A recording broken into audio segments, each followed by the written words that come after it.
Hello students, I am Professor S. D. Sheikh. Welcome you all in this video. So in this video we are going to see the next topic, that is work breakdown structure. So what is work breakdown structure? We will see in detail. So generally this work breakdown structure is commonly known as WBS in short.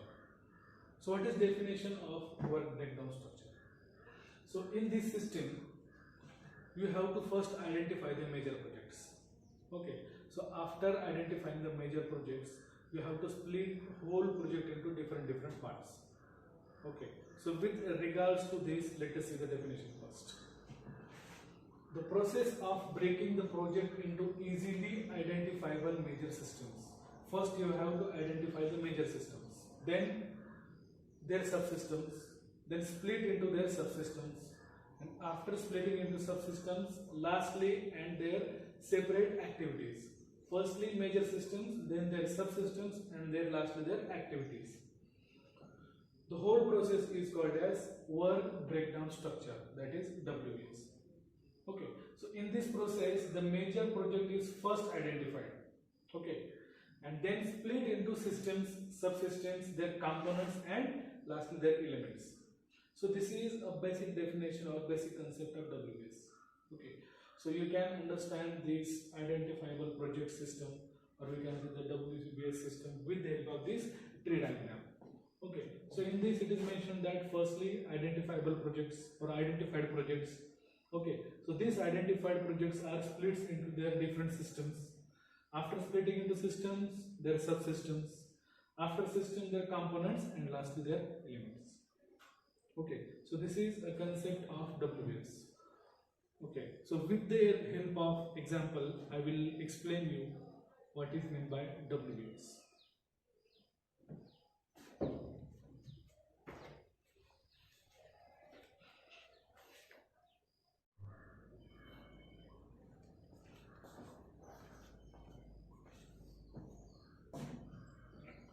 Hello students, I am Professor S. D. Sheikh. Welcome you all in this video. So in this video we are going to see the next topic, that is work breakdown structure. So what is work breakdown structure? We will see in detail. So generally this work breakdown structure is commonly known as WBS in short. So what is definition of work breakdown structure? So in this system you have to first identify the major projects. Okay, so after identifying the major projects, you have to split whole project into different parts. Okay, so with regards to this, let us see the definition first. The process of breaking the project into easily identifiable major systems. First you have to identify the major systems, then their subsystems, then split into their subsystems, and after splitting into subsystems, lastly and their separate activities. Firstly major systems, then their subsystems, and then lastly their activities. The whole process is called as work breakdown structure, that is WBS.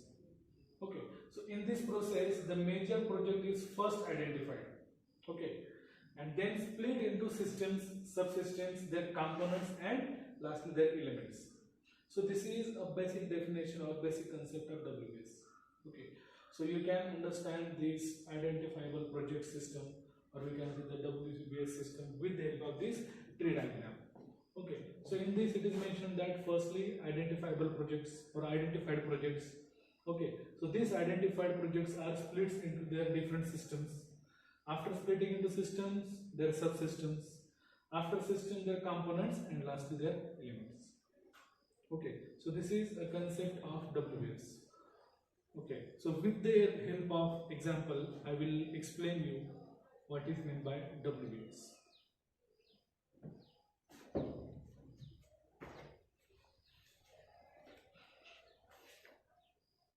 Okay, so here are the example of WBS. Okay, so we will start the WBS example with well-known building foundation. For building foundation, the project is building construction.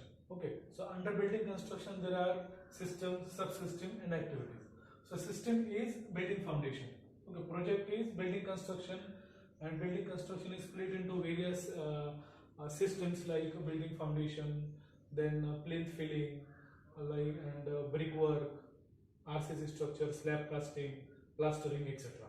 Okay, so first of all, first system is building foundation. This system is split into different subsystems like soil investigation, excavation, and foundation casting lastly.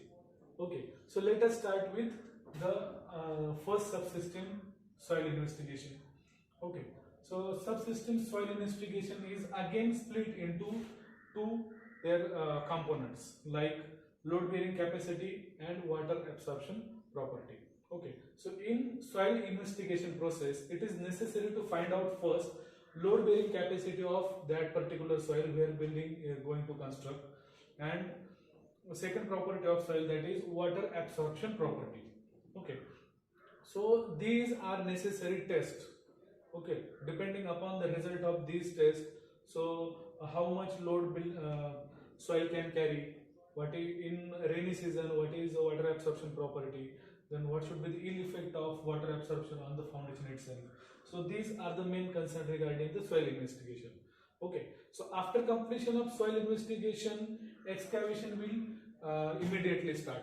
So excavation can be done by machine like JCB and others, and or with the help of labor.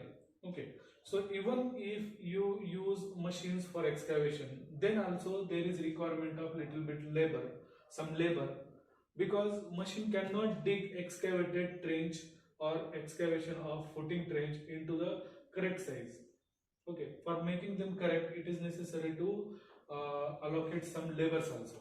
Okay, so excavation can be split into different activities. There are elements and activities like excavation can be done with the help of machine or by labor. And last subsystem is foundation casting. And at the last, foundation casting process start. So under these foundation casting subsystems, there are different elements or activities like rubber soling. After excavation has been done, then rubber soling is a necessary part. After rubber soling, PCC is carried out. Okay, after leveling PCC, on very next day, reinforcement binding or reinforcement making for footing and column starts. So after completion of reinforcement binding, on very next day, concreting will be done. So in this way, the foundation casting is done. Okay, so regarding the building foundation, there are different subsystems and their activities and elements. So this whole chart of building foundation under building construction project is called as WBS. So in this way, WBS system works. I hope you understood this. So up till now we have seen the basic concept or basic structure of WBS. Okay, so now in advance, if you see WBS structure in construction management or project management system, in advance WBS is according to the PMI. Now we will see all these regarding WBS according to the PMI, that is Project Management Institute. So according to the PMI, here are in front of you the T diagram of project and all WBS process. Okay, so project is subdivided into different sub projects. Firstly, okay, first identified project, and after identified project, this project is subdivided into different sub projects. Sub project 1, sub project 2, 3, like this. Okay, so we will see the details of one sub project. Okay, so project is divided into different sub projects. Sub projects are subdivided into different work packages, work package 1, work package 2, work package 3, and so on, like this, depending upon the project schedule.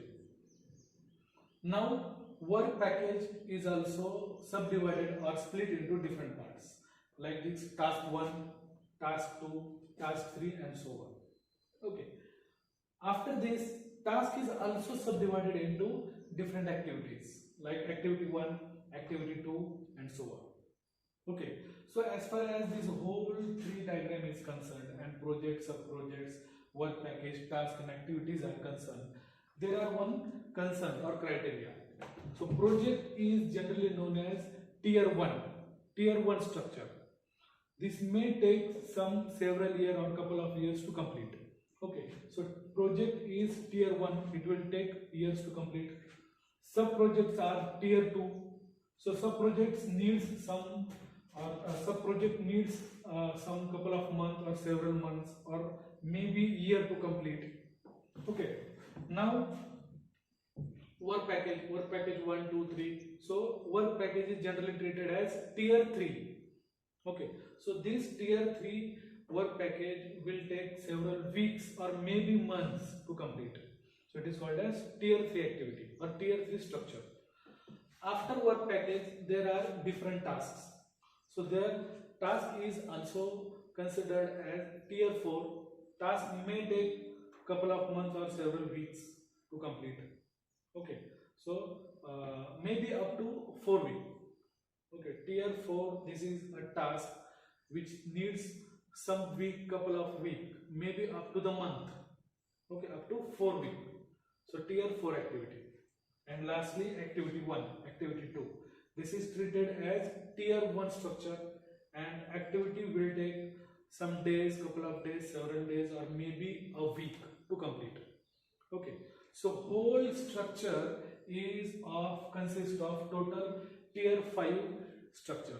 So this WBS is also called as tier 5 structure. Okay, so it is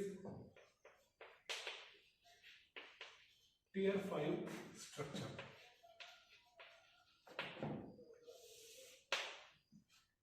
So this is whole in detail regarding WBS according to the PMI.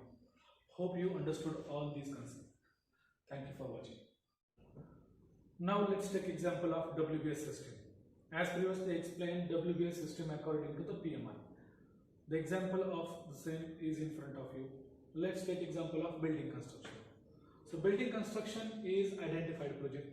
So building construction is finally subdivided into different sub projects like substructure, superstructure and finishing. All of you knows what is substructure, superstructure and finishing. You have studied these concepts in BTM and APTM. Okay. So now let's take example of substructure. Substructure is finally subdivided into different work packages. Work package 1, work package 2, work package 3. Likewise, foundation, column erection and filling. These are the work packages regarding substructure. Substructure needs foundation. After foundation, column erection is carried out. After column erection, filling the trenches, filling the excavation trenches with murum or soil. So these are the work packages related to the substructure. Okay, so work packages is over. Work package foundation is now further subdivided into different tasks. Task 1, task 2, task 3 likewise. Okay, so foundation is subdivided into tasks like isolated footing, combined footing. In case of foundation, there may be chances of coming separate footing called as isolated footing, or sometimes it may be possible to construct combined footing whenever the column very near to each other. In that case, combined footing is carried out. Okay, so isolated footing means according to the PMI tree diagram, it is task. Okay, this task isolated footing is finally subdivided into different activities. So isolated footing needs following activities. Isolated footing needs first of all carried out isolated footing or any other footing. You need to first do site clearance. After doing site clearance, it is necessary to prepare center line plan. After preparing center line, you can do the excavation. Okay, after preparation of center line plan, whole the marking for excavation trenches are carried out. Okay, after marking, excavation may be carried out with the help of machines or manual labor. After excavation process, soiling and PCC is carried out. Okay, soiling and PCC with required depth according to the norms or as designed by civil engineer. Soiling and PCC is carried out. After completion of this activity, next activity is reinforcement and formwork. Reinforcement for column, reinforcement for footing is carried out at once. Okay, and after preparing formwork, last activity is doing RCC, that is reinforced cement concrete. So in this way, the construction of isolated footing is carried out. Means foundation is done. Means substructure is done. Okay, and substructure is a sub-part, or we can say sub-project of building construction. So this is example of WBS according to the PMI, and this is an example. Hope you understood this example. Thank you for watching the lecture. Thank you.